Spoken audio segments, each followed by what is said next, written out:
Kaixo eta ongi etorri Jakindunera. Gaur amidei buruzko bideo bat ikusiko dugu.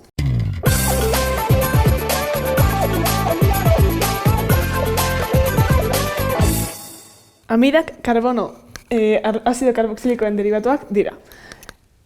Azido karboxilikoetan gogoratzen baduzue, talde funtzionala horrelakoa zen hidroxido batekin, hemen.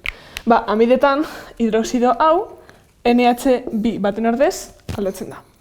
Aminei bezala, amida primario, sekundario eta tertxerioak dauzkagu, non primarioak nitrogenoa bi hidrogenei lotuta dago, sekundarioetan hidrogeno bati eta erradikal bati, eta tertxarioetan bi erradikal berdin, ala ezberdin, lotuta dauzka. Izendatzeko, oso erraz.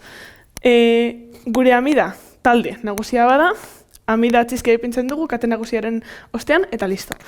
Eta amida sekundario eta tertxarioetan, eta aminen bezala, nitrogenoari lotuta dauden ordezkatzaileak N letrarekin izendatzen dira. Hau da, kasu honetan adibidez, amida bat daukagu, zeren eta daukagu CONH, baina nitrogeno honi metil bat daukagu lotuta.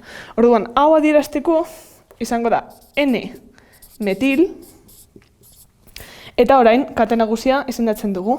Hau da, bi karbono dituenez etan izango da, lotura simplea delako, eta orduan, etanamida izango da.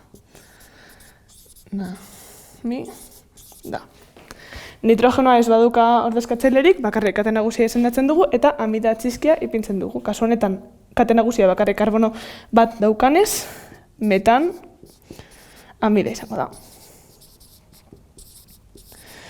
Eta, ordezkatzaileen garrantzia jakiteko, jakin behar dugu azido karboxilikoak garrantzitsuenak izango direla, gero esterrak, gero amidak, aldehitoak eta zetonak, alkoholak, aminak eta eterrak. Gero daude azegabetasunak, konposatu halogenateak eta erradikal alkiloak.